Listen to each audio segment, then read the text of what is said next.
My name is Beverly Smith. My earliest memory of the Hartford Public Library goes back to probably when I was about 6 or 7 years old, and the library was down the street on Barber Street. The original branch is further down going south, across from where the church is. That used to be where the library was when I grew up. It had a big impact on me because I was a writer, and during that time we didn't have technology, and also during that time we had a lot of rules as children. So the library was really an outlet for me. It gave me the opportunity to explore things that I could only do by reading because we didn't have the technology that we have now. So it was basically an educational outlet. We were taught how to use the card files, so that was increasing our knowledge as far as using the alphabet and things like that, putting all words together and definitions. So it also enhanced my learning in school, which I enjoyed. I know that the library is important for children because it gives them an experience that they have that's an individual experience. It could be a group dynamic, but it's still an individual thing for that person. So I believe that through reading, you can travel, you can explore, you can be adventurous, you can do all those things through books. And also the other activities that they give the children nowadays, the technology where they're learning. They're also giving them not just academics, but the social interaction. They have games like chess and things like that they're teaching the children through the library. It's a host of services that they provide. It's like a one-stop shopping place where you can get information about other resources. You can also come here and receive food. It's a plethora of things that you receive just by coming here and taking part with the activities that they have. Where would this community be without a library? We would be lost. I believe we would be really a lost generation if we didn't have the library, because this is an opening and a pathway to their journey, and it's a support system, because anything that they actually need to learn, they can come here and they can engage their learning process, whether it's through books or whether it's through the internet, whether it's through the resources that the other librarians have to offer them. So it's just a wealth of resources for the community, and it's definitely needed. So it's not a matter of what I think, it's a matter of what I know, because of what I experience, what my children experience, and what I see the community experiencing as a whole. I left the library and I got married at a young age, but I still utilized, not being in a financial position to do a lot of things, I was still utilizing the library, and my children utilized the library. And I was talking to my daughter and she was telling me some of the things that she learned by going to the library, just because I was mentioning the interview. And she was telling me stuff that she learned at the Blue Hills branch when she was a little girl. One of the librarians taught her something that impacted her. So I know, not that I think, I know that it is definitely needed in the community. I think the most important and impressive thing that I received from going to the library as a child was that I could explore. I could explore and gain knowledge on my own through books. And I have to emphasize books because at that time we didn't have computers. So a lot of things that I wanted to know that my parents weren't prepared to teach me, she knew that the library was. So I was able to get a lot of knowledge that prepared me. And I didn't even realize that my life was going to end up being the way it was, but it prepared me. There's been many people in my life who have impacted me and have propelled me to go on, because as this journey, I've come against many obstacles that I've had to overcome. The only real thing that I could ever remember that was ever stuck to be profound in my life that I still feel is the fact that I have to be myself and be who I am. I don't think it really came from one person. I think it came from a plethora of people, and it came from reading. Because I was kind of isolated as a young person. Oh, God help me. It was a form of escape for me when I had nothing else, so I can't even say it was a person. Sometimes it came through reading, and I love poetry, and so sometimes it was all I had. I was able to just read and lose myself in my books, in my poetry. I was able to begin to express myself through writing, journaling. I always thought I wanted to be an author. Started writing and things just never came to fruition. I got sidetracked with other things, but I can't really say it was one person or one thing. I can say it was many things. And like I said, I did use the library as an escape because I did enjoy reading.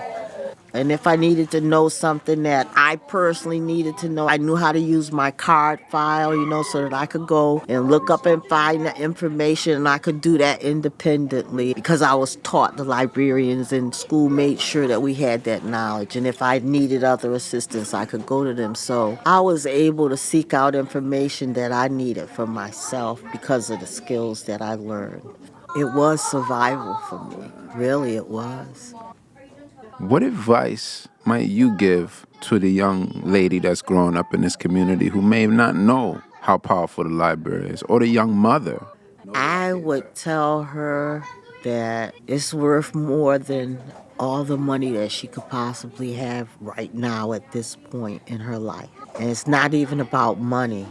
But if you want to enrich your life, it has to be a part of it. It has to, because if not, you're going to miss out on a lot. And you're going to have to go. It's going to be even harder for you to navigate through the system without coming to the library to gain the knowledge, to have access to the resources for you and for your children. It takes a village. I was married at 18. And I look at somebody 18 now and I say, my God, what was wrong with me? But I know what was wrong. No one could be prepared at 18 to be married. No one could be prepared at 18 to be a parent, but you don't know that at that time. And then the government is against you if you get married because you're over income for everything. So then again, you go back to the library because you're over income for everything. If you have two people, two incomes, and you're working, you get nothing. It was not like it is today. I see people today, if their income is not up to par, the guideline is now where they could get food stamps. We could get nothing. We couldn't get free lunch. We couldn't get any of that stuff, So they discriminated against you. So that's also why a lot of people don't want to be married, is because of the economical situation. Once you get married, everything is about two incomes. So if you're just living with someone and that's your partner or whatever, then nobody's telling, because you file your income tax and I file mine. The government is truly not gracious to people that are married. When you're in that income bracket where you're in between, where you don't make enough, but you make too much.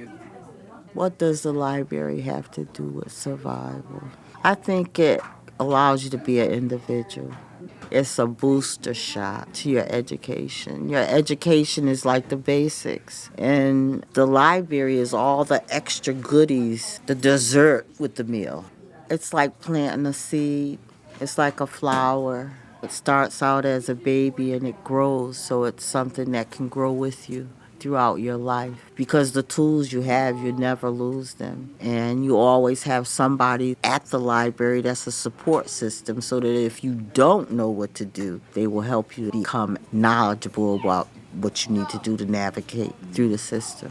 And I love them because I see some of my friends and I see their grandkids here and their moms, and so it's moving right along and I love it. It's giving them exposure. It's giving them social engagement. It's showing them an enjoyable side because they can pick the activities that they want to do. It's not something that's mandated. They can select the activities that they want to engage in. So it's like a personal thing. And during that engagement, the activities are common but yet diverse, where they can have their own artistic or knowledgeability come out with the activities that they do, whether it's art or through chess, games that they play. It's unbelievable.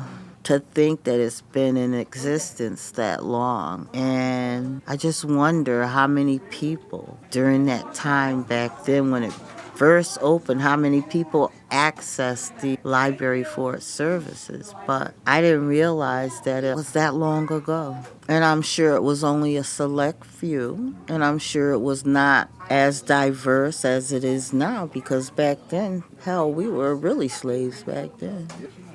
I think respect plays a big role in my life every day, because during the time that I was being reared, respect was monumental back then. Manners was everything. That's all a part of respect. And I think that this generation just doesn't have it anymore because it's not being taught. I mean, something as simple as the telephone. And I'm coming to visit you, and you have a call that comes in. For me, that's disrespectful. For you to not show me as your guest respect. And you're more inclined to sit and have a conversation with someone else. It didn't used to be like that, but it is now. So for me, respect is a big thing.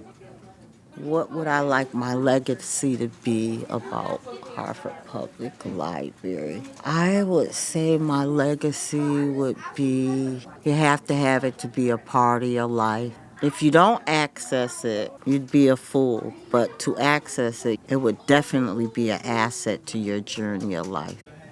Sounds almost impossible to believe, but I met someone that was 45 and he dropped out of school. And I mean, when I'm looking at it, the parent is not that literate. So it's like a cycle. And it's intimidating as a 45-year-old man to go and to ask for help, especially when you're not used to receiving help. Or if you have a parent that's not able to navigate through the system, then it makes it even more difficult for the child. So he grew up not knowing. You got to have a fight that's within you. And I think that's something you're born with. We all continue to grow. And I believe that the library, still at 72, is offering me growth through the activities and the programs they have. And they still have all the books. And if I can't get it here, I know that I'm going to have access to get it, because it's like a tree. It's like a vein or an artery. The blood is still flowing. It comes from somewhere. All I have to do is make the request and wait. And the information is going to come. The book is going to come, or the information is going to come. So it's a bloodline. Thank you for listening to 250 Stories, a production of HPL Studios at Hartford Public Library. This episode was written and produced by Christopher T. Brown, sound by Sam Sigmund, edited by Faith Lucas, and with photography and graphic design support from Hartford Public Library's communications team and the Hartford History Center. For more information on this project, visit www.hplstudios.hplct.org. New episodes release every Tuesday, so subscribe to stay tuned.